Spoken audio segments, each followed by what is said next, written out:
Olá, eu sou Carla Gueles, sou coordenadora da Câmara Temática de Sistemas Agroalimentares do CEBEDS, que é o Conselho Empresarial Brasileiro para o Desenvolvimento Sustentável. Estamos hoje aqui no nosso videocast de sustentabilidade, que vai trazer informações importantes para a gente enfrentar os desafios de um futuro para um futuro sustentável. Meu nome é Pedro, sou coordenador de Relações Institucionais do CEBEDS. Hoje o nosso tema é agricultura regenerativa.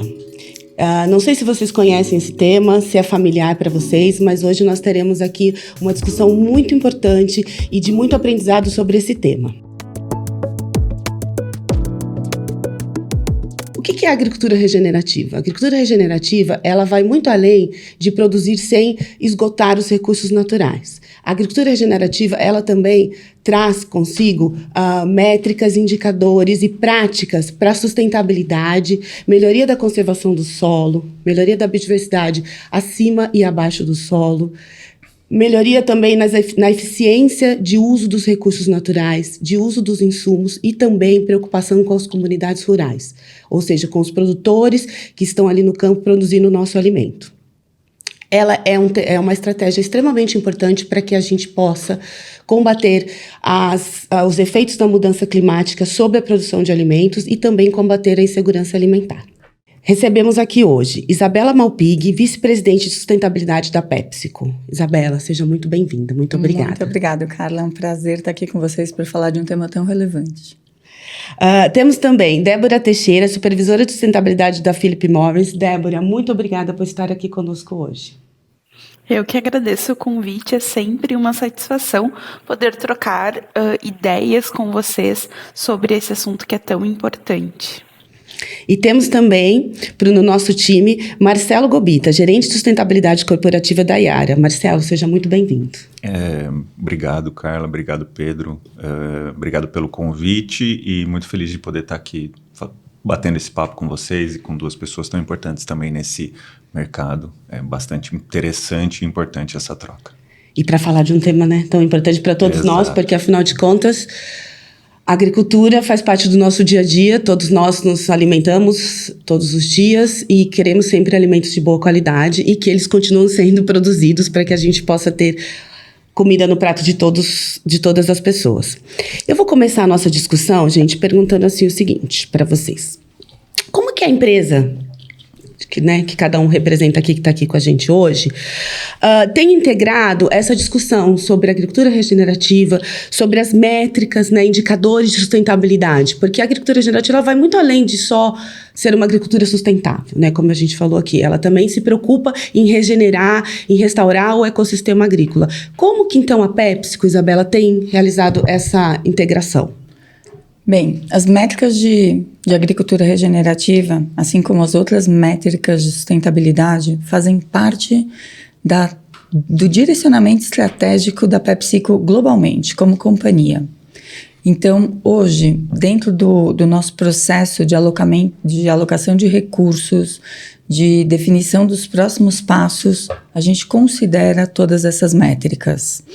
E essas métricas vêm passando por um processo de evolução bastante grande, fortemente influenciadas por temas regulatórios, naturalmente, uma pressão bastante forte da União Europeia, que vem aí, esses temas regulatórios acabam pressionando bastante essa agenda. Isso influencia a operação globalmente e chega naturalmente na América Latina. Então, a gente considera isso na tomada de decisão e no estabelecimento dos planos de trabalho a pequeno, a curto, médio e longo prazo. Uhum. Perfeito. E realmente a gente sofre uma pressão externa muito grande, mas é importante também que a gente alinhe isso internamente, aqui no Brasil. Débora, como que a Philip Morris tem trabalhado isso? Então, aqui na Philip Morris, quando a gente olha para a Philip Morris internacional, que daí nós estamos falando de frameworks globais, nós temos o Sustainability KPI Protocol, que estabelece todos esses indicadores que mensuram os nossos progressos em sustentabilidade, incluindo toda a parte de agricultura e alinhando-se também com outros frameworks globais, como GRI, SBTI, GHG Protocol. E além disso, como a Isabela comentou, essas regulamentações internacionais, aqui para nós, elas também acabam impulsionando muitas das nossas ações, principalmente relacionadas à rastreabilidade, padronização do produto e evidenciando com práticas que atendem às regulamentações sobre desmatamento, certificação AWS, que é para gestão hídrica, além do controle rigoroso dos resíduos de agroquímicos nos nossos produtos.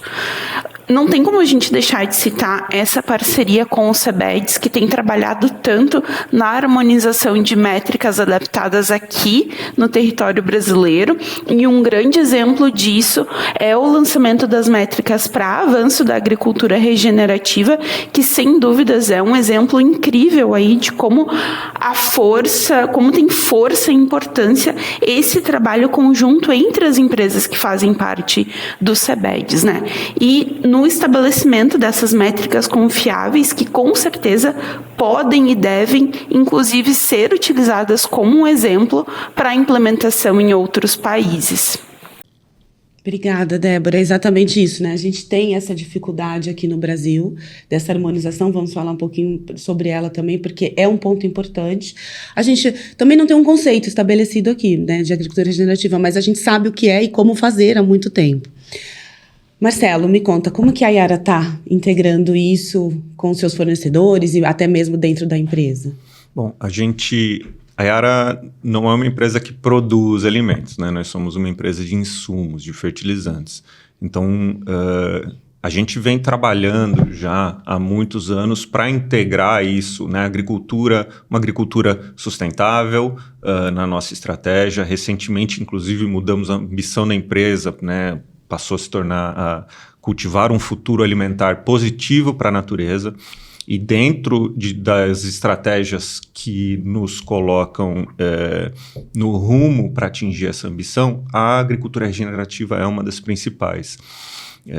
A gente entende que o futuro da agricultura tem que ser regenerativo, tem que ser positivo para a natureza, para o solo, e como que os nossos insumos, os nossos produtos podem ajudar produtores e produtoras a conseguir trabalhar dessa maneira, né? Então, a gente, dentro do nosso escopo de atuação da agricultura regenerativa, a gente foca muito nos indicadores de eficiência do uso de insumos, de rentabilidade dos produtores, como que isso traz um impacto positivo para essa comunidade produtora e, a partir dali, para todo o resto da cadeia, né? Então, atuando muito em conjunto com empresas como PepsiCo, como outras empresas, para conseguir aumentar positivamente esse impacto, né? Então, trabalhando muito nesse sentido de eficiência e de qualidade de produtos e de qualidade de produção, para poder aumentar a sustentabilidade e a rentabilidade também de produtores e produtoras. Eu gosto sempre de dizer que a agricultura regenerativa é o único caminho que a gente tem. Único parece ser muito radical, mas eu acho que ela é o único caminho que ela consegue, ela não segrega ninguém, ela consegue trazer todos os produtores familiares, pequenos, médios e grandes, para dentro dela, e por isso ser o único caminho para que a gente realmente tenha uma produção resiliente frente a essas mudanças climáticas que estão aí, né, batem a nossa porta todos os dias, e também de uma forma da gente restaurar esse ecossistema para que ele continue produzindo, para que ela seja boa para empresas, para os produtores, mas também para as pessoas, né, para os consumidores, porque a gente tem produtos de melhor qualidade e produzindo o ano inteiro. Nesse contexto, eu queria perguntar para vocês, para a gente falar sobre como a Débora já nos adiantou, sobre as métricas, né? Então, a gente lançou a semana passada um estudo sobre métricas e indicadores para a agricultura regenerativa no Brasil. Foi um trabalho de 2 anos, vocês têm nos acompanhado, com colaboração do Lab, que é uma iniciativa entre o World Business Council, CEBEDS e BCG, para a gente harmonizar, tropicalizar essas métricas. Então, a gente tinha as métricas globais, que muitas empresas já têm as suas métricas, né? Já vêm fazendo esse trabalho, mas a gente precisava trazê-la para o Brasil, para o nosso contexto. A nossa agricultura aqui é muito complexa, é muito diferente, né? Em cada bioma a gente tem um tipo de solo diferente, um clima, um microclima diferente. Como fazer isso? E como também fazer com que essas métricas cheguem ao produtor? Porque, afinal de contas, são eles que vão medir, né? A gente, como setor empresarial, pode auxiliá-los, obviamente, as empresas fazem esse papel, mas é ele que vai medir. É ele que tem que entender a importância dessa medição, ver valor nessa medição, né? Débora, como que a Philip Morris tem feito isso? Vocês têm esse resultado, vocês têm essas informações, como que vocês enxergam, né, ou tratam com seus fornecedores, com os produtores, sobre essa questão de métricas? Então, aqui, quando a gente olha para a nossa cadeia integrada no sul do Brasil, a dimensão dela já começa sendo um desafio, né? Nós estamos falando de 5.000 produtores integrados e como que a gente mede isso nos agricultores? Como a gente leva avanço em sustentabilidade para esses agricultores? Através de uma presença muito forte dos nossos times técnicos no campo. Então, nós investimos em diagnósticos socioambientais nessas propriedades que levam a planos de ação personalizados para cada um dos produtores, através desse acompanhamento técnico contínuo. E um ponto muito interessante é a implementação de processos de melhoria contínua. Aqui nós estamos levando para o campo agora os conceitos de Lean Manufacturing, que até pouco tempo atrás eles eram inimagináveis de serem utilizados fora de um ambiente industrial. Mas a gente adapta isso para a nossa realidade e leva melhoria para os produtores através desses processos. A gente tem um grande exemplo, que é o Projeto Auera, que é uma parceria com a Embrapa Clima Temperado, onde nós desenvolvemos índices de sustentabilidade voltados para a agricultura familiar. E olhando para a agricultura regenerativa, em um primeiro ano de implementação de boas práticas de melhoria de solos, de melhoria de saúde de solo, nós já tivemos um resultado de 10% de aumento de produtividade no agricultor. E isso traz muito esse ponto que você comentou, Carla. O produtor ele precisa enxergar o valor disso. Então, quando ele vê essa melhoria de produtividade, a gente consegue vender a ideia para o agricultor, porque nada vai acontecer se o agricultor não comprar a nossa ideia, né? Outro desafio grande que a gente tem aqui é a própria rotatividade da base de agricultores. Então, hoje nós temos uma rotatividade de em torno de 10% dessa base todos os anos, e nesse sentido, as ações setoriais, elas acabam tendo uma importância muito grande. Então, neste ano, nós temos o orgulho de ter implementado, a partir do Sindicato das Indústrias do Tabaco, uma expansão do Projeto Auera, que nasceu conosco e que agora vai levar para todo o nosso setor essas boas práticas, essa parceria com a Embrapa, alinhando práticas para a agricultura regenerativa e treinamento de produtores e de técnicos de campo para o avanço dessas métricas. Você tocou num assunto, num tema, num ponto que é muito importante, que é a assistência técnica, né? A gente sabe que é um gargalo, porque eu ouço isso dos produtores, imagino que vocês também, que é assim, olha, eu queria fazer a transição para a agricultura regenerativa, mas o meu técnico diz que não, que é bobagem, vamos continuar fazendo como a gente estava fazendo. Então, é muito importante também a gente ter atenção para a assistência técnica, porque o produtor rural precisa desse tipo de assistência e de conforto, né, de se sentir parte de um processo. Marcelo, eu sei que a Yara tem um case bastante bacana sobre agricultura regenerativa de métricas, que até está no nosso estudo. Queria que você contasse um pouquinho para a gente como é que vocês estão fazendo isso. Quando a gente fala realmente de implementar qualquer novidade, né, para a agricultura, você tem que saber o impacto que isso vai trazer, né? Quando a gente fala de métricas de agricultura regenerativa, eu acho que a questão da tropicalização, métricas de agricultura como um todo, é sempre muito complicado, porque, como você falou, não existe uma agricultura no mundo e muito menos no Brasil, né? Uma diversidade absurda, né? De modelos, de culturas, de solos, de climas. Então, é muito difícil você unificar e comparar o que é a maneira como se produz e os impactos da produção no Brasil são diferentes do que é na Europa, que é diferente do que é no Canadá, nos Estados Unidos. Então, essa questão de unificação e comparação é muito complexo. A partir disso, acho que primeiro a gente tem que trabalhar muito próximo à pesquisa, então esse exemplo da Embrapa, exemplos com universidades, instituições de pesquisas, para que a gente tenha dados de fato validados, né, e validáveis, né, e que isso seja também, é importante que isso seja aceito nas comunidades internacionais, porque tem muita coisa que se produz, a gente sabe que a ciência brasileira produz muito bem, mas que demora muito para ser aceito nas comunidades internacionais, e isso impacta negativamente o andamento disso.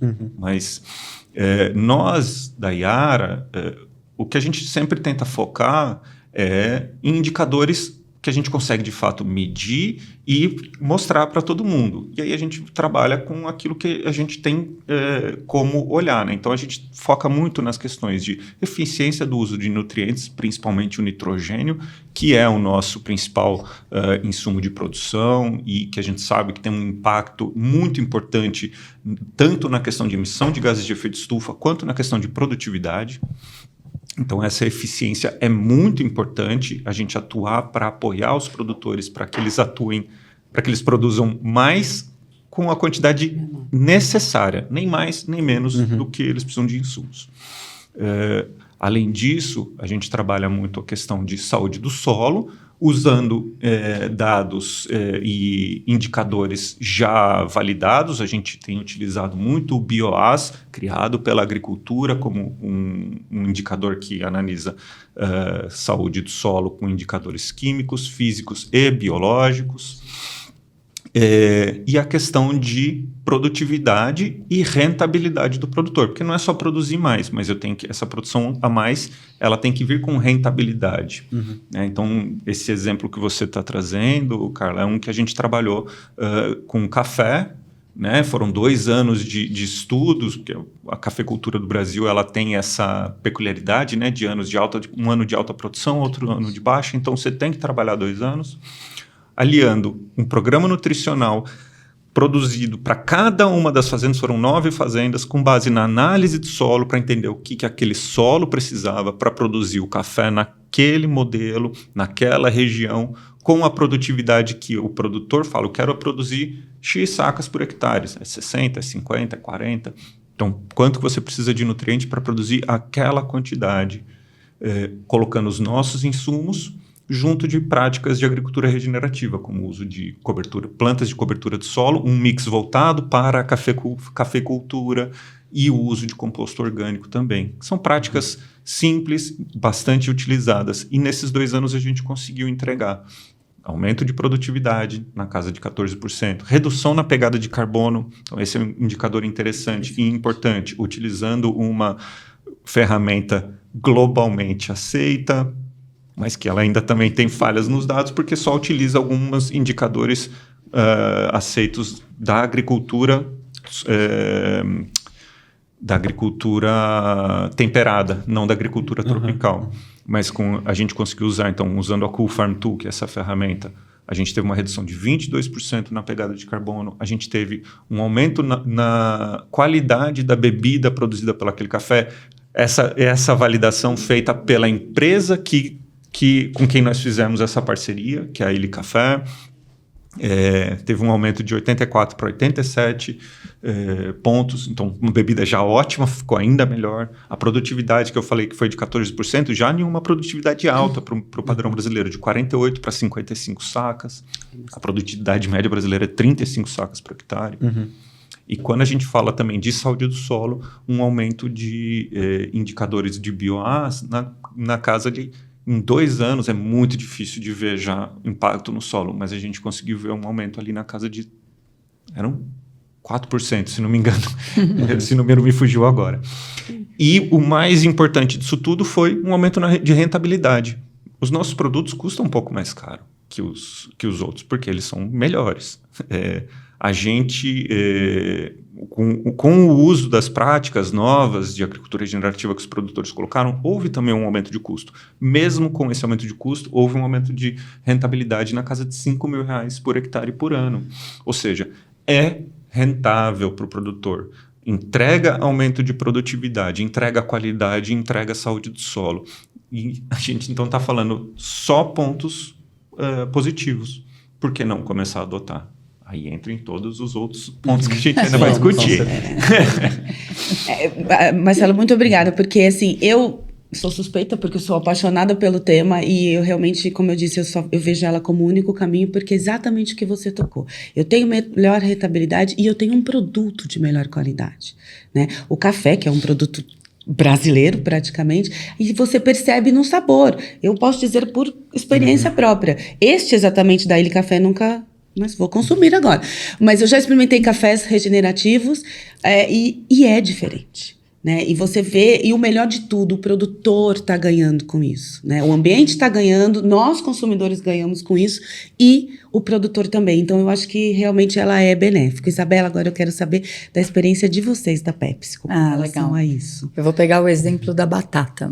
Legal. Porque hoje a gente chegou à meta de 100% da batata que a gente produz no México e no Brasil para o mercado de Lay's e Ruffles é produzido com práticas de agricultura regenerativa. E aí as pessoas perguntam, mas como vocês chegaram nisso? Diferente do tabaco, da minha amiga Débora, a cultura da batata, a gente trabalha com os mesmos agricultores em contratos de longo prazo. Então, internamente, a gente até chama eles carinhosamente dos nossos sócios agricultores.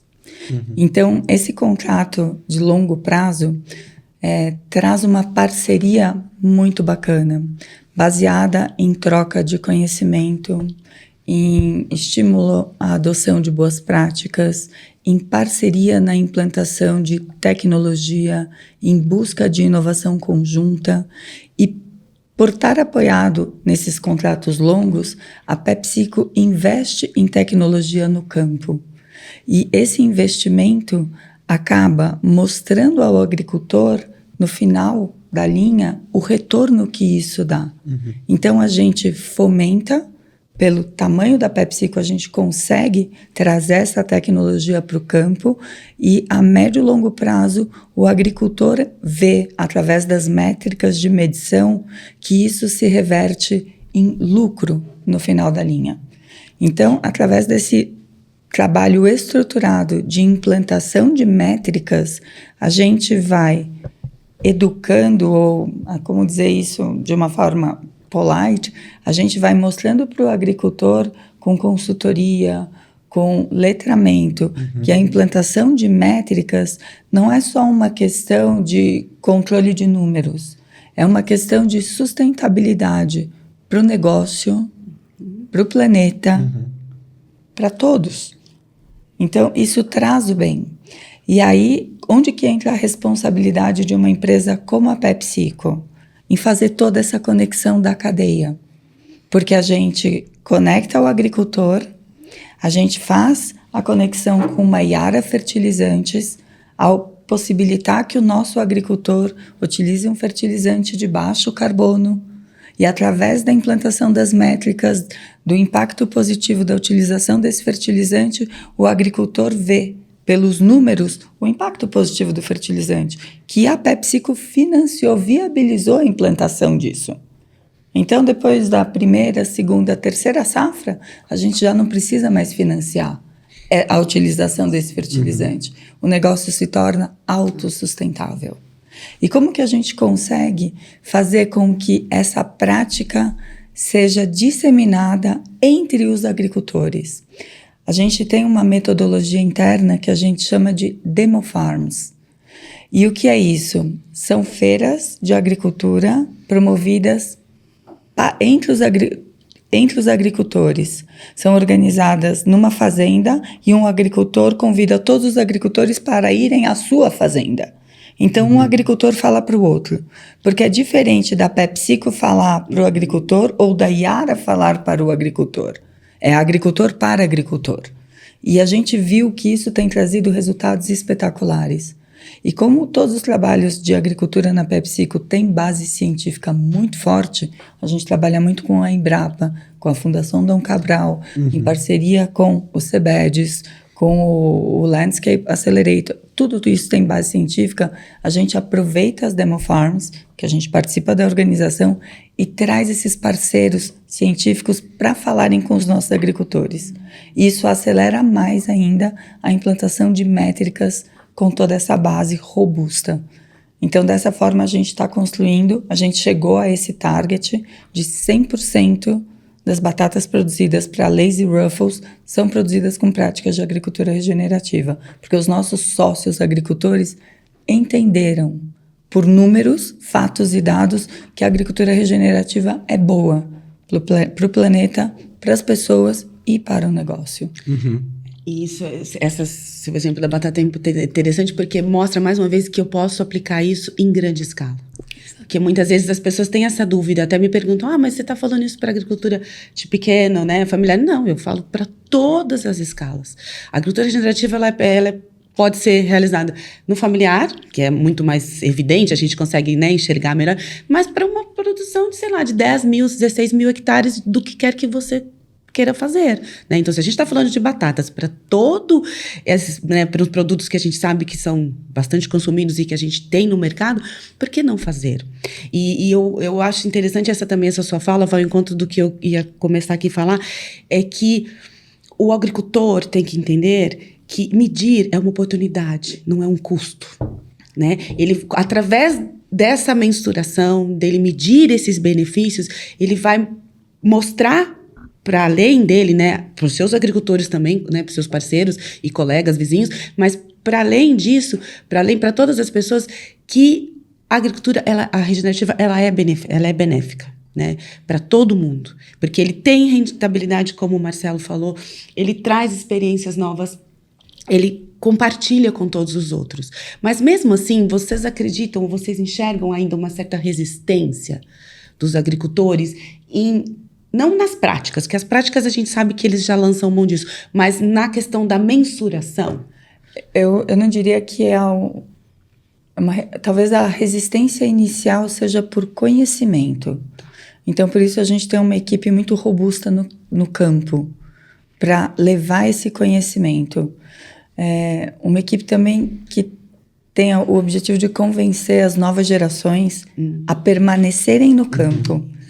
E aí também a gente vê um papel importante da tecnologia, porque as novas gerações são muito receptivas à tecnologia. E isso é um fator cativante para mantê-los no campo. Então, nesse quesito é legal a mensuração de métricas. E a gente vê que não, eles vêm recebendo e eles vêm dando valor para isso. Eu acho que o grande desafio da implantação das métricas é realmente a harmonização delas. Eles têm sido receptivos, mas a harmonização é um grande desafio. E aí vem o papel importantíssimo do CBEDS, onde a gente vem trabalhando como setor para conseguir essa harmonização, porque não adianta eu ter as métricas da PepsiCo para a batata da PepsiCo, se essas métricas não falam com o tabaco da Philip Morris. Porque no final, todo mundo tem que ter as métricas harmonizadas para os nossos sistemas tropicais. Então, acho que esse é um dos grandes desafios quando a gente está falando das nossas métricas. Legal. Marcelo? Acho que quando a gente fala de desafio para ter as métricas, para medir e avaliar a importância dos dados, tem alguns pontos que eu acho que são importantes. Primeiro que produtores e produtoras são pessoas de negócios, então são pessoas que vão entender que para você saber se algo dá resultado, ela precisa ver um número. Então, são pessoas que vão entender a importância de se medir sempre, né? Então, elas não são... elas não sentem não são refratárias à ideia de coletar dados.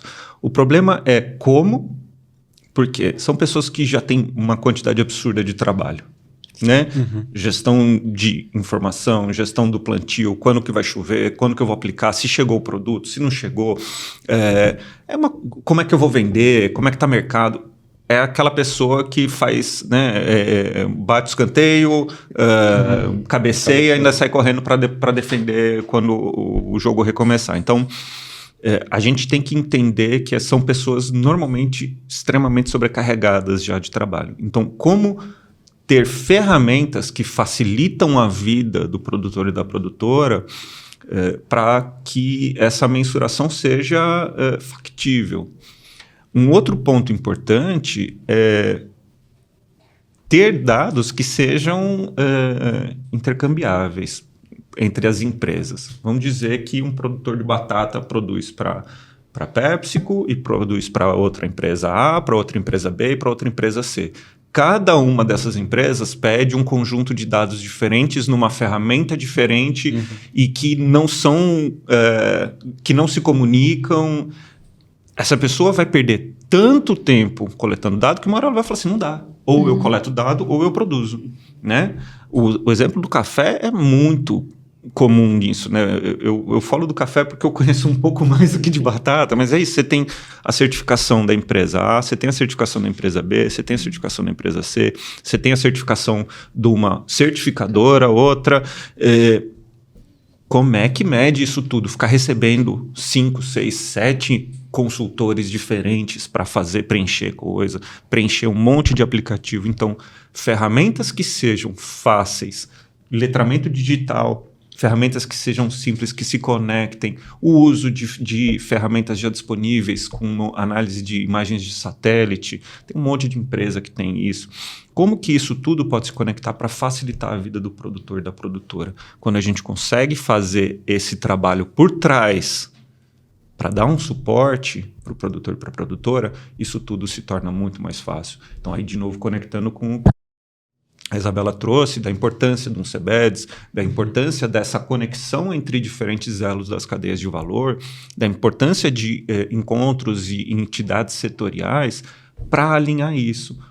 De novo, o alinhamento de métricas, mas não só de métricas, mas de ferramentas também, e troca de dados, obviamente respeitando a lei de proteção de dados, respeitando o que a pessoa que produz aqueles dados, né, que é a produtora, como é que, se elas permitem que esses dados sejam trocados. Mas, então, eu acho que essas são questões de base para que a gente consiga, então, dar esse passo de mensurar. E aí as empresas, como a Yara se propõe a fazer, compartilhar os dados que nós temos, os dados referentes às pegadas de carbono dos nossos produtos, como é que a gente, de fato, aplica aquilo. Aí, de novo, também esse exemplo da Demofarm da PepsiCo é excelente, porque não é só...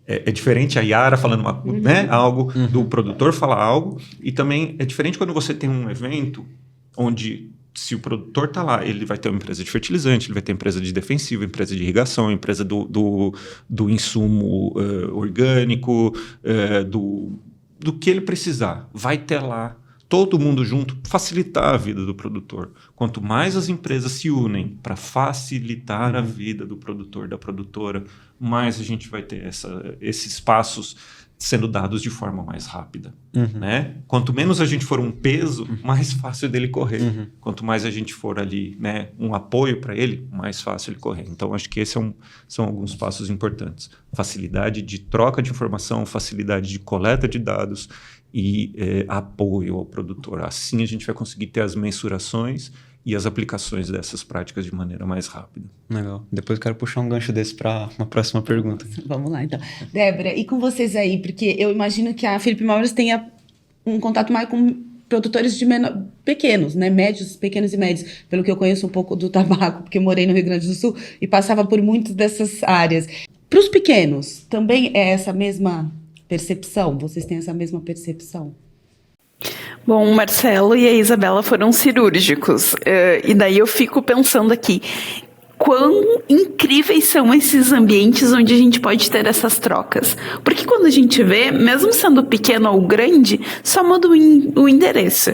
Porque as metas das empresas são as mesmas, os guias são relativamente alinhados, pelo menos o objetivo final acaba sendo o mesmo, né? Então, eu concordo super com esse compartilhamento de informações, e daí como isso é importante para a gente desenvolver esses programas setoriais, que vão conseguir atingir um número muito maior de produtores do que se uma empresa trabalhar sozinha. E o que a gente fez aqui para essa questão da sobrecarga de trabalho, ela é muito interessante e precisa ter um olhar muito cuidadoso e especial. E o que a gente fez aqui? Antes, a gente tem um diagnóstico socioambiental imenso, como vocês podem imaginar, né? E a gente liberava esse diagnóstico no sistema e o nosso técnico ia no campo e coletava essas informações. Então, ele tinha ali uma visita de, no mínimo, 1 hora e meia, onde ele ia ficar só fazendo perguntas para o agricultor. O agricultor queria botar o técnico para correr da propriedade, né? O que a gente fez? O primeiro, e daí facilitou tanto o trabalho do nosso técnico quanto a receptividade do produtor para responder essas perguntas. A gente reduziu ao máximo essas questões e faseou ela efetivamente com aquilo que está acontecendo na propriedade naquele momento. Então, os nossos técnicos, eles fazem no mínimo 5 visitas durante o ano em cada uma das propriedades e ele vai olhar para aquele ponto. Então, se eu não estou produzindo mudas naquele momento, eu não vou perguntar sobre insumo de canteiro, eu não vou perguntar sobre quantidade de água que ele consumiu para produzir a muda ou a destinação desse resíduo de água. Então, eu pergunto as coisas conforme elas vão acontecendo. Hoje, os meus diagnósticos, eles têm no máximo 15 questões em uma visita. Isso se torna fácil e mais assertivo, porque eu estou com todas as informações na cabeça do produtor acontecendo naquele momento. Então, esse olhar para como a gente precisa aplicar, sim, os guias e frameworks locais, mas tendo essa sensibilidade de como eu vou engajar o meu produtor nisso, ele é primordial, né? E é isso que a gente tem tentado melhorar aqui na Philip Morris a cada ano. Muito bom. E isso faz todo sentido, né? Você não tem por que perguntar sobre coisas que não está naquele momento, que o agricultor ou não está naquela fase da cultura. Isso é realmente importante. E é uma sensibilidade que a gente tem que ter muitas vezes. Porque eu já trabalhei com agricultores e realmente ele fala, mas quanto tempo você vai conversar comigo? Eu tenho que botar minha semente no solo, eu tenho que ordenhar a vaca, enfim, ele tem as suas atividades e que, como o Marcelo falou, não são poucas, né? A gente sabe disso, quem já foi a campo sabe disso. E ele enxergar essas melhorias na propriedade conforme eles vão acontecendo, porque as métricas servem para a gente desenvolver esses planos de ação e auxiliar com as melhorias na propriedade. Isso é muito interessante. O pessoal comentou também da BioAS. A BioAS é uma ferramenta incrível, a gente usa ela aqui também, e ela mostra em quadrantes onde a situação daquele solo se encontra. Se ele está se encaminhando para degradação, ou para regeneração. E a gente acompanhar com o produtor essa movimentação nos quadrantes para uma melhoria de qualidade de solos também é algo extremamente gratificante e que o produtor se sente orgulhoso de estar implementando aquelas ações de agricultura regenerativa na propriedade, né? E pessoal, eu queria fazer uma pergunta, mas antes dela um apanhado, né, de muitas das coisas que a gente já falou, né? Então, falamos sobre regulamentação, a Isabela falou de regulamentação, falou de União Europeia. Em outro momento, tanto a Débora quanto o Marcelo falaram bastante sobre produtividade, citando aqui vários números também, não só de aumento de produtividade, mas também o número de fornecedores, né, agricultores que são impactados positivamente pelas práticas, né? E dentro de tudo isso, até uma fala da Isabela, né, que foi sobre fazer essa conexão de toda a cadeia, eu queria só complementar também que é a conexão do próprio consumidor final, né, com toda essa cadeia, com tudo isso que vocês trouxeram até aqui, né? E aí dentro disso, como a gente está falando dessa cadeia, né, global, de certa forma, e aqui com foco de Brasil, eu queria trazer o assunto da COP30, né? A gente está gravando aqui o nosso videocast no final de outubro, então antes da COP. E eu queria perguntar primeiro para a Isabela um pouco das expectativas, né, para a COP aqui no Brasil, mas também para além da COP, né, porque muitas das pessoas vão escutar esse videocast depois da COP. E aí, quais são, né, as expectativas, um pouco do que a PepsiCo está querendo levar para a COP e também uma visão de médio e longo prazo de vocês. Acho que para tudo isso que você trouxe também para essas práticas. Bom, a PepsiCo tem, por tradição, a gente participa desses grandes eventos globais de agenda climática e nós participamos sempre através dos nossos cases. Essa é a nossa premissa, porque a gente acredita numa agenda de colaboração e a gente tem plena consciência da nossa responsabilidade como uma das maiores empresas de alimentos e bebidas do mundo em influenciar toda a cadeia de valor a migrar dentro dessa agenda de sustentabilidade. Então, por isso, a gente vai a todos esses eventos buscando fazer conexão para aumentar essa influência do impacto positivo. Então, dentro dessa premissa, nós estaremos na COP de Belém, sempre, nunca duvidamos disso. Estamos planejados para estar lá desde sempre, reservados desde março e felizes com a nossa presença lá. E qual que é a nossa expectativa? Como nosso embaixador, Correia do Lago, diz, é a COP da ação, né? E sendo a COP da ação, é a COP da indústria, é a COP de quem executa. E por isso a importância de uma organização como a nossa, do CBEDES, de colocar todas as indústrias juntas, de fazer toda essa alocação de ação multissetorial e alocando dentro de cada setor.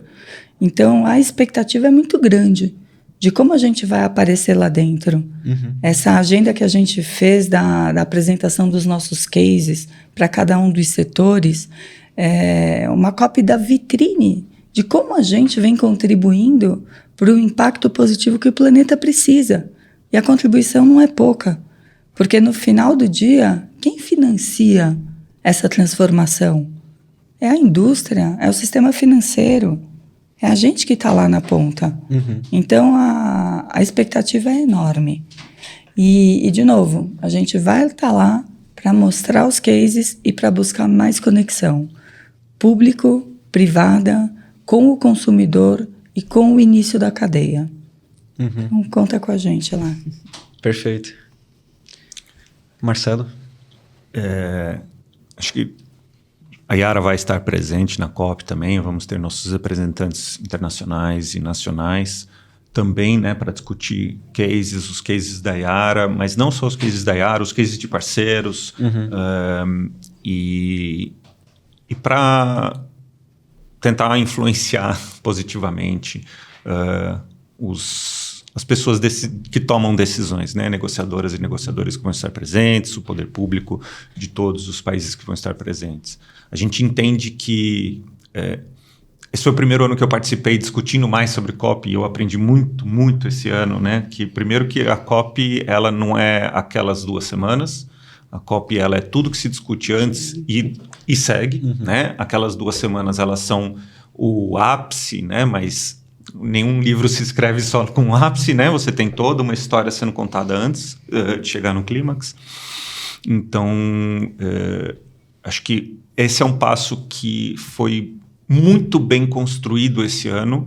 Eu não participei de outras discussões de outras COPs, mas sinto que teve uma mudança de paradigma. Acho que grande parte liderada, grande parte não, provavelmente quase toda ela é liderada sim pela presidência da COP, principalmente quando trouxe, eu adoro aquele termo quando ele trouxe nas cartas, né, do criar os mutirões de ação, um termo indígena que a gente está levando para o mundo.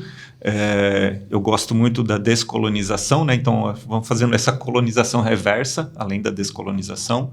E eu acho que nesse processo de colonização reversa também mostrar os cases produzidos no Brasil, e isso eu acho muito legal do trabalho que o CBEDES fez do Brasil de soluções. Né? Então, como isso funciona, como isso pode ser replicado, o Brasil como uma liderança na atuação para uma nova agricultura regenerativa tropical para o mundo. Então, como ajudar outros países a encontrar os seus caminhos para uma agricultura regenerativa tropical.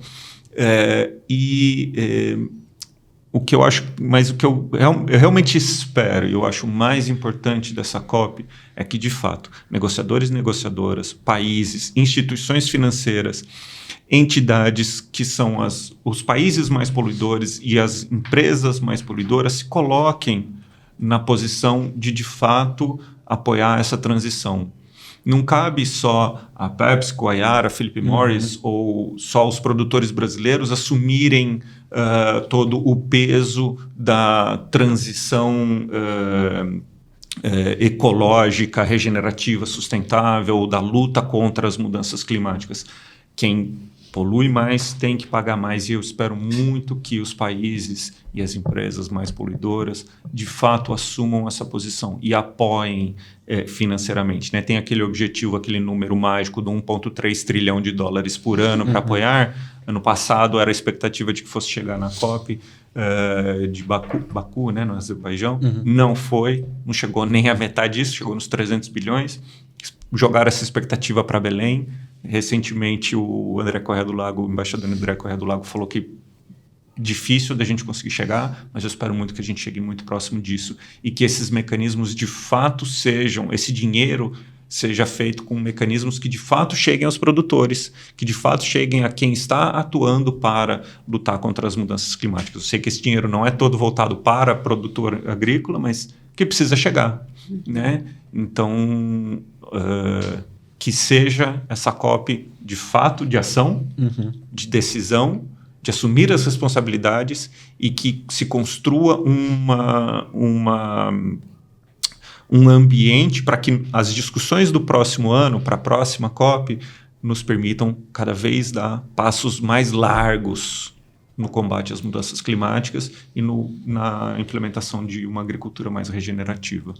Legal, Marcelo, que você trouxe sobre o mutirão. Inclusive, quando você ia falar a palavra mutirão, ela me veio na cabeça, porque a Isabela comentou também o setor privado, né, que está muito na linha de frente com relação à implementação, enfim, essas inovações também. Eu lembrei do mutirão, né, da própria palavra da presidência da COP, e inclusive para quem estiver assistindo a gente depois, recomendo muito olhar as cartas todas da COP, mesmo já tendo passado a COP, recomendo também, e no próprio site do CBEDS também, os documentos das coalizões setoriais, do Brasil de Soluções, dos cases que a gente está colocando no site do CBEDS para verem todos os cases e implementações de fato das empresas associadas ao CBEDS, né? Porque de fato precisa ter essa união de fato das empresas do setor público, da academia, citaram muito a Embrapa, por exemplo, enfim, universidades, assim por diante, né? E de fato o governo como um indutor, né, para políticas públicas favoráveis para todas essas implementações. E aí, Débora, também queria escutar de você aí um pouco dessas expectativas para a COP30, mas também nesse pós-COP. Eu acho que as expectativas, elas estão girando aí, todo mundo esperando pela ação, né? Porque a gente vem conversando muito ao longo dos anos e hoje a gente precisa agir, efetivamente, dar esses passos largos. Então, nós temos cases incríveis aqui no Brasil.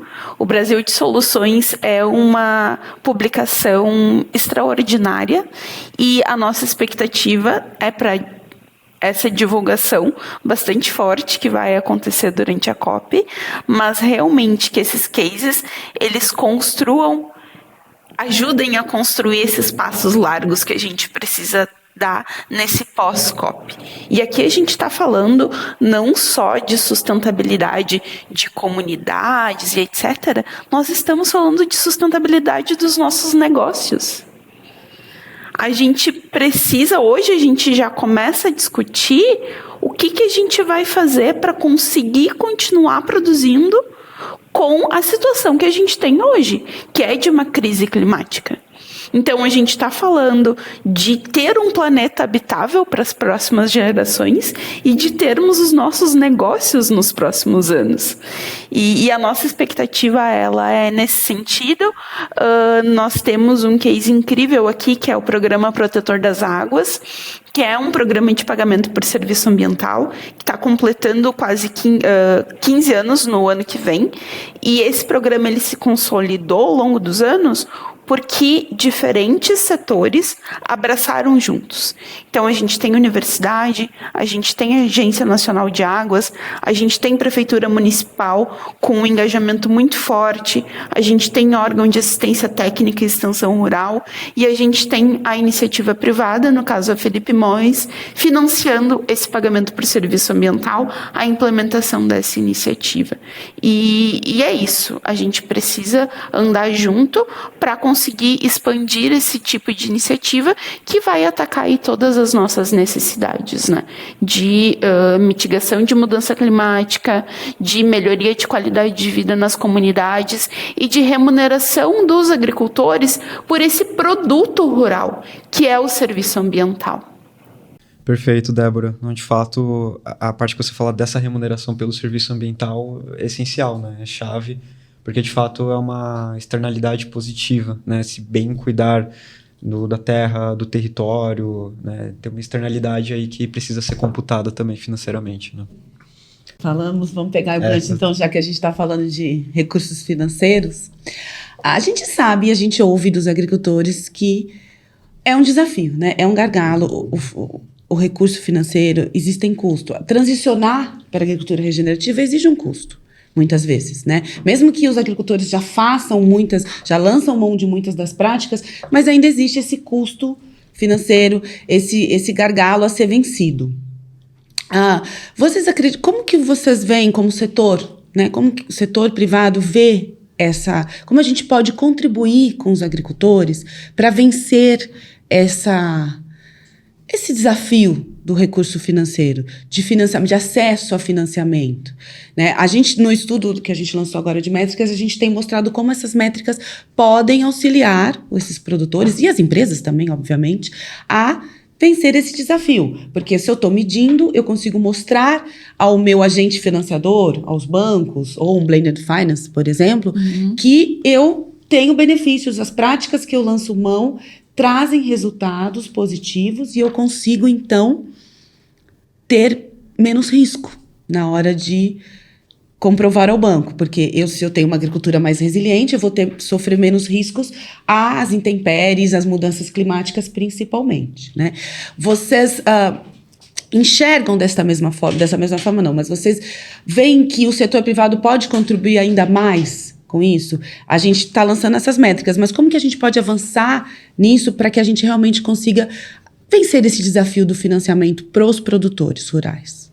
Eu acho que diferentes áreas do setor privado podem ter diferentes maneiras de apoiar, né? Eu acho que as empresas de insumo, né, me colocando nessa posição, com as suas ferramentas de crédito, com as suas ferramentas para apoiar medições, né? Acho que isso já dá um apoio para os produtores nesse processo. Mas eu acho que o que a gente vem falando, né, do medir para comprovar, isso vai dar, sim, segurança para os bancos. Os bancos mesmos, quando falarem, eu estou dando X bilhões de crédito para uma agricultura regenerativa, para uma agricultura sustentável. Como que ele vai comprovar isso? A partir dos dados que ele vai coletar do produtor. Então, eu acho que as métricas são muito importantes para garantir que o dinheiro que deveria estar indo para uma agricultura, de fato, está indo para aquela agricultura e não para outra. Né? A gente tem casos, por exemplo, de dinheiro vindo do financiamento do crédito rural, do Plano Safra, obrigado, que está indo para produtor que está desmatando ilegalmente. Como que a gente pode lutar contra isso? Né? Então, a gente tem que ter essa garantia para as instituições financeiras, para as instituições que não são financeiras, mas que estão financiando, né, como empresas de insumos,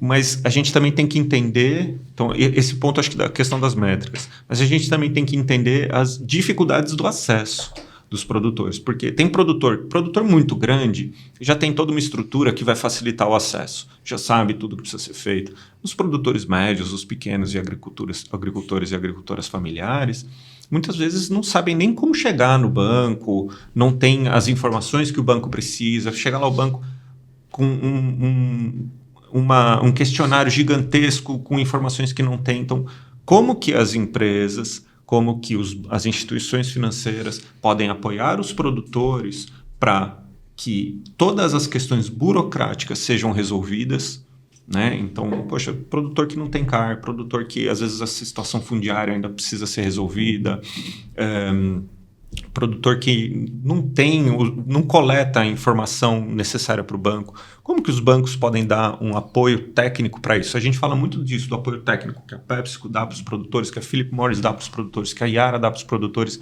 nas práticas, nos produtos, na aplicação.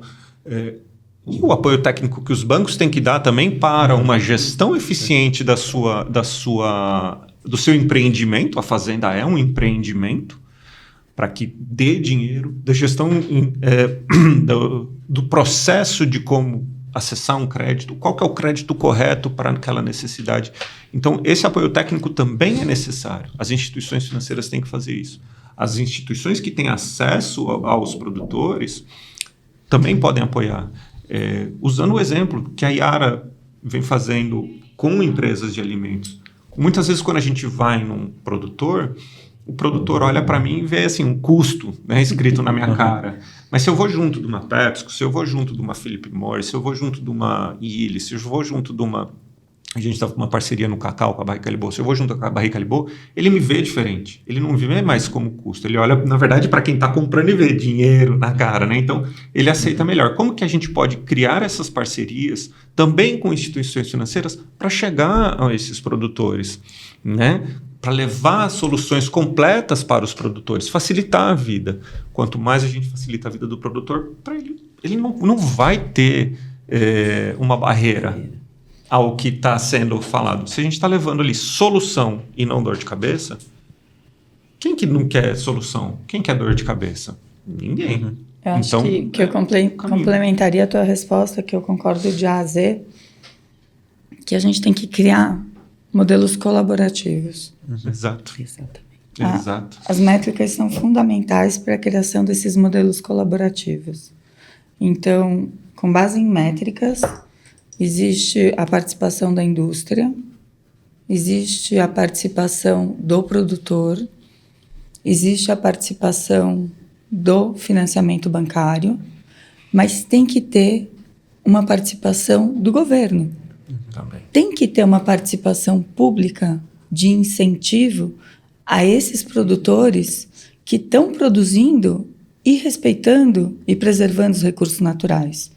Porque esses produtores que estão aumentando a sua produtividade naquele mesmo pedaço de terra, controlado pelo CAR, controlado pela plataforma Brasil Mais Sustentável, controlado por todo esse sistema robusto que a gente já tem e que só precisa melhorar, eles precisam ter um incentivo financeiro para isso.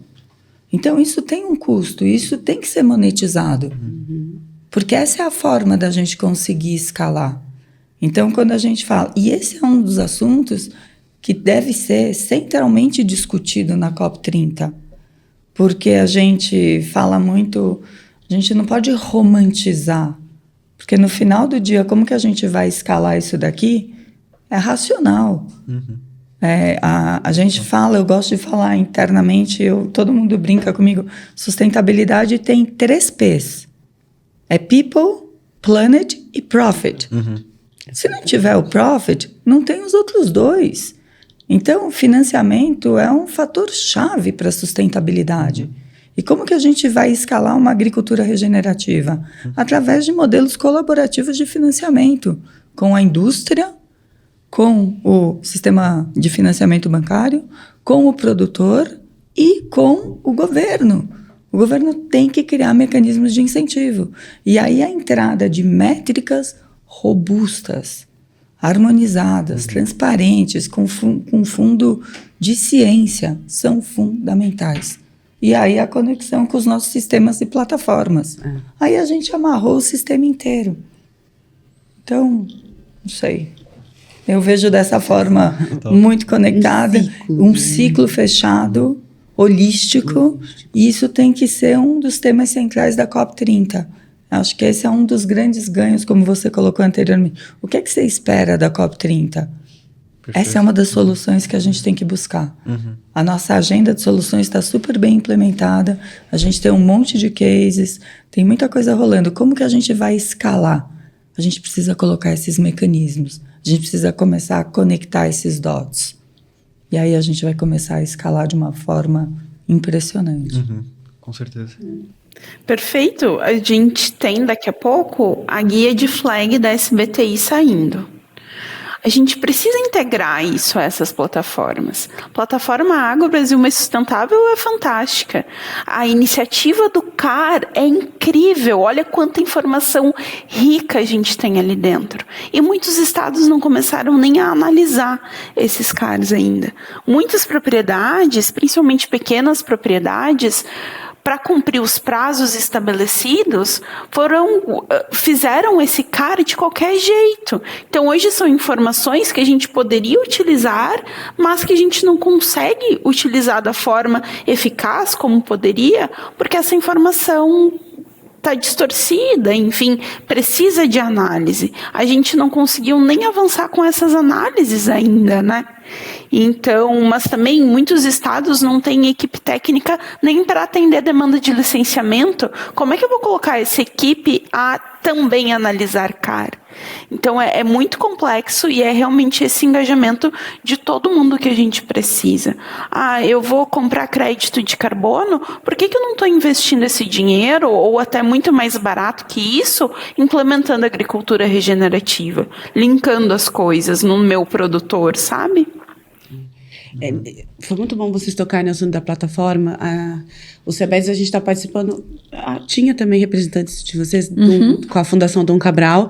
Estamos entrando exatamente nesse estudo incrível. Naquela discussão de que eles estão, né, sendo o pivô central disso, mas tem participação da Embrapa, participação do setor privado, do setor público, do próprio mapa, para que a gente consiga inserir essas métricas e esses indicadores dentro da plataforma Agro Brasil Mais Sustentável, para que o agricultor tenha, no final, aquele certificado, que a ideia, obviamente, não é excluir ninguém, mas é só categorizar e falar, olha, você está aqui, sei lá, vou supor aqui, né? Você tem um score de 0 a 10. Você está no 7. O que precisa para que você avance para chegar no 10? O que você está acontecendo? É recurso financeiro? É assistência técnica? É uma parceria? É um incentivo do governo? Uma porcentagem menor nos seus juros lá dentro do Renova Agro? Então, se isso a gente conseguir avançar com essa discussão e que essa inserção realmente ocorra dentro da plataforma, eu acho que a gente consegue... E nesse sentido que você falou, Isabela, desse ciclo, tendo todos os elos da cadeia ali, da produção de alimento ali dentro. Porque até ela é aberta, né? Então ela é pública, ela é gratuita, o produtor pode se cadastrar, ele não é obrigado, mas ele pode se cadastrar, porque e aí a gente tem que também trabalhar para que ele entenda o valor de se cadastrar ali, que não é uma questão de saber, eu não quero saber se ele tá isso ou aquilo, não. Que a plataforma vai cruzar tudo, então a gente já vai estar tudo... E ele vai ter esse certificado, dizendo, olha... E aí o incrível é... Aí que a gente entra com a responsabilidade de uma empresa gigante como a PepsiCo. Porque nós conseguimos influenciar a cadeia de valor. Porque o volume, por exemplo, falando de Brasil, nós compramos no Brasil 450 mil toneladas de insumos agrícolas por ano. Então... A gente está entrando agora nessa parceria com a Fundação Dom Cabral, entrando para participar e financiar essa base de estudo, essa construção desses indicadores de agricultura regenerativa em ecossistemas tropicais, porque isso tem base científica. Isso vai ter, lá no futuro, conexão com plataforma de governo, que é exatamente o que a gente acredita, é público, privado, científico. Mas, tendo isso organizado nessa sequência, a gente consegue fomentar a nossa cadeia de valor, que é o agricultor, a entrar nessa plataforma corretamente organizada. E aí que a gente vê a nossa responsabilidade como indústria fomentando o caminho correto. E parceria, né? De fato, uma parceria. O privado, o público, a academia, a Embrapa, que né, é academia, mas também sei lá como eu vou dizer, é uma empresa pública de pesquisa, mas que também é academia. Então, assim, o BioAS, para mim, a IEDA tinha que ganhar prêmios internacionais por esse esse projeto, porque ele facilita muito a vida do produtor, a vida das indústrias, a nossa, né, como conselho, e também do pesquisador, de quem está querendo essas informações, aquele banco de dados que eles têm. Aliás, nessa discussão a gente também está vendo de inserir o BioAS dentro da plataforma, porque aí você tem ainda mais informações ricas sobre a qualidade. Eu não me lembro agora, mas ela falou naquele evento que não sei quantas mil. Você estava, né, Marcelo, naquele evento? Eu também não vou lembrar, mas assim, são muitos mil dados que eles já têm de solos do Brasil inteiro. Então, isso é espetacular. Eu acho que aí é a atuação pública, né, do governo dando resultado para a gente, como consumidor, para as indústrias e também para os produtores. Aí só um comentário, conectando com a colocação do Pedro. Qual é a expectativa de COP30? Que o Brasil lidere a construção de toda essa agenda de critérios de agricultura regenerativa em ecossistemas tropicais. Porque a gente tem tudo preparado. Tem tudo. A gente só precisa organizar. E a gente já está trabalhando nessa organização. Sim, não é o CBEDS né? É um exemplo fantástico de como nós estamos orquestrando toda essa organização. Então, essa é uma grande expectativa de COP30, de como o Brasil vai levar esse protagonismo adiante. Eu acho que a gente tem que sair realmente, já deveríamos ser, né? Mas acho que agora com a COP30, eu acho que o Brasil tem que sair como líder da agricultura regenerativa tropical. A visibilidade para essa liderança. Mesmo porque pensando que as outras COPs também serão na região dos trópicos, então a gente tem que chegar para próximo, né, o ano que vem na COP, falando, olha, o Brasil já é, porque eu acho que pode não ser reconhecido internacionalmente, mas somos realmente líderes nesse tipo de produção de alimento, e agora acho que a gente tem que bater o martelo, né, colocar aquele selo. O Brasil, o maior produtor de alimentos regenerativos, sustentáveis, com justiça social, com a inserção da comunidade, né, do impacto social que ela tem sobre isso que a gente já discutiu aqui, porque muitas vezes a gente pensa no produtor só, né, mas o produtor tem toda uma cadeia por trás dele, seus funcionários, a paisagem agrícola como um todo, que também tem benefícios. Eu posso não ser a agricultora, mas eu sou vizinho de um agricultor regenerativo e eu tenho benefícios com isso, porque a minha água é de melhor qualidade, o solo ali na região, eu tenho polinizadores, eu tenho todo um contexto ecológico ali que facilita também para mim. Acho que até para quem tiver curiosidade e estiver assistindo, né, Carla, quem pegar na internet mesmo imagens antes e depois de agricultura regenerativa, né, uma diferença, assim, brutal, né? É impressionante. Nós fizemos uma visita, Marcelo esteve com a gente numa fazenda no interior de São Paulo, que era a sucessão, né, que a gente falou aqui. As filhas disseram, olha, a gente aceita fazer a sucessão, desde que a gente faça agricultura regenerativa. Nossa, emocionante. Eu me emociono toda vez que vou lá e falo desse caso, porque para mim é emocionante. E você ouvi-las falando dos benefícios, quando você falou agora da imagem, elas mostram uma imagem de satélite da fazenda delas e das fazendas vizinhas, elas estão sempre verdes. Mesmo numa época de seca, mesmo com problemas, né, de chuvas, eles estão sempre melhores do que os vizinhos. Por quê? Porque eles têm essas práticas. É claro que os vizinhos indiretamente acabam se beneficiando com algumas coisas, mas na questão do solo, elas estão lá e estão ali firmes e fortes. Então, a produção delas não caiu por causa disso.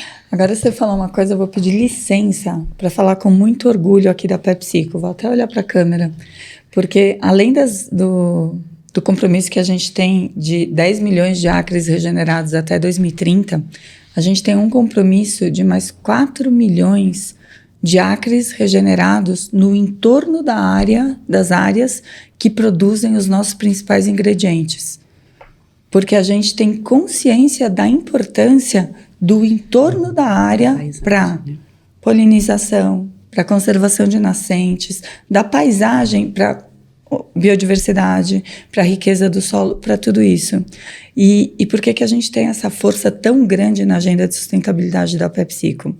Porque o nosso CEO, o Ramon Laguarta, ele tem uma frase que eu amo, que ele fala que a agenda de sustentabilidade da PepsiCo, que internamente a gente chama de Pep Positive, é simplesmente a nossa licença para seguir operando dentro dos limites desse planeta.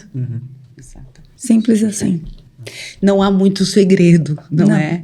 E para a agricultura é isso. Se a gente não cuidar, claro, todos os fatores são importantes, mas o solo é o mais importante. Se eu não tiver um solo saudável, fisicamente, estruturalmente, biologicamente saudável, eu não tenho produção de nada. Você não produz nem um feijãozinho, aquele do algodão, você não vai produzir. Porque a gente precisa do solo. Claro, eu preciso de água, eu preciso de insumos, de polinizadores, são extremamente importantes. Mas o solo é o início de tudo. É a base de tudo. É a base de tudo. E é o que você falou, a importância da paisagem. É importante, porque não adianta que nem a que a gente deu esse exemplo, a moça lá, a produtora verde, mas ao redor tudo muito mais seco, com mais dificuldade. É importante, no caso dela, a gente até conversou, que ela faça esses encontros para que os seus vizinhos também comecem a fazer parte disso e fazer essa transição. Porque isso é fundamental para que a gente possa ter um futuro sustentável, como a gente sempre pensa, né?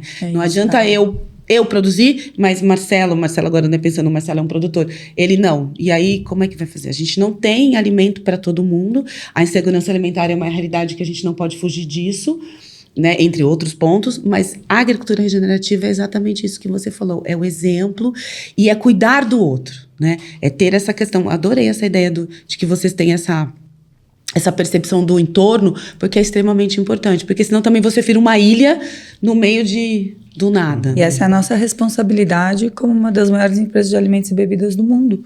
A gente tem que fomentar isso. Isso é muito importante, não tem como fugir disso. Desculpa, fazer um comentáriozinho rápido. Acho que você trouxe um ponto da questão da sucessão. Isso. Que eram, né, 2 irmãs que falaram para o pai: a gente aceita assumir, mas se for regenerativo. Eu já tive em algumas visitas com fazendas que estavam passando de pais para os filhos, e todas as vezes que era uma mulher, todas as vezes elas falavam assim: eu só estou aceitando assumir porque nós vamos fazer de uma maneira regenerativa. E eu acho que esse ponto é muito importante, porque eu gosto sempre de falar frasezinha de efeito, né, mas que eu acho que é importante ser dita, que a agricultura regenerativa, ela precisa ser regenerativa para a sociedade, né, regenerar as nossas relações. E a liderança feminina é muito importante nisso. Até fico feliz de estar aqui do lado de algumas lideranças femininas importantes nesse processo, porque a liderança masculina nos trouxe até aqui, né, à beira do desastre climático. Não querendo jogar a responsabilidade disso no ombro das mulheres, mas as mudanças estão sendo lideradas pelas mulheres. Eu acho isso muito importante que seja sempre ressaltado e valorizado. Então, eu acho muito bom ver a sucessão cada vez mais feminina, cada vez mais regenerativa, cada vez mais impactante, colaborativa. Né? O impacto não pode ser só no meu local, tem que ser no máximo possível ao redor, em tudo aquilo que eu conseguir influenciar. Então, eu queria só dar essa ressaltada na importância dessa transição para uma liderança cada vez mais regenerativa, mais feminina, e que esse impacto tende a ser muito mais amplo na nossa sociedade por causa disso. Bem lembrado, Marcelo. Muito bem lembrado. Nós agradecemos. Nós agradecemos. O planeta agradece, Nós inclusive. Nós agradecemos. Para finalizar, eu queria deixar aqui agora um momento para vocês deixarem uma mensagem né, sobre o tema e sobre exatamente o que esperar da COP, o que esperar desse avanço da agricultura regenerativa. Enfim, fiquem à vontade para fazer essa mensagem final. Pode começar, Não, Marcelo. vou deixar vocês começarem. Isabela. Eu começo, que responsabilidade. Bom, eu agradeço a oportunidade de estar aqui nesse bate-papo incrível com vocês. Realmente acredito muito no trabalho do CBEDS, acredito nessa parceria que a gente tem, nesse trabalho multissetorial que vem sendo conduzido, e esse é o caminho. Esse é o caminho. O desafio climático que a gente tem é extremamente complexo, e a gente não pode supor que ninguém sozinho, nem uma PepsiCo, vai conseguir resolver. Então, sou super otimista. Nós, na PepsiCo, somos super otimistas, e a gente vai resolver. E a gente vai resolver juntos. E o Brasil vai estar lá protagonizando. Com certeza. Então, vamos junto. Muito obrigada. Débora. Pessoal, foi um momento incrível, muito obrigada, é sempre muito bom encontrá-los, essas trocas, elas são muito ricas e elas mostram que quando a gente caminha junto, a gente caminha mais forte e a gente caminha mais rápido, e a expectativa é para que a gente siga aí abraçando esses desafios e realmente fazendo a diferença para o nosso planeta, para as comunidades onde a gente atua, porque essa é a única solução possível, né? Muito obrigada. Marcelo. Bom, primeiro, agradecer o convite, agradecer a oportunidade de estar aqui batendo esse papo. De novo, me sinto honrado de estar aqui ao lado dessas lideranças femininas e do Pedro também. E tem um ditado, se não me engano, africano, né, que fala: se você quer ir rápido, vá sozinho; se quer ir longe, vá em companhia, né? Então, foi dito muito isso aqui pela Débora, pela Isabela, a questão da colaboração, e só através da colaboração que nós vamos atingir um impacto realmente positivo e atingir os nossos objetivos na luta contra as mudanças climáticas.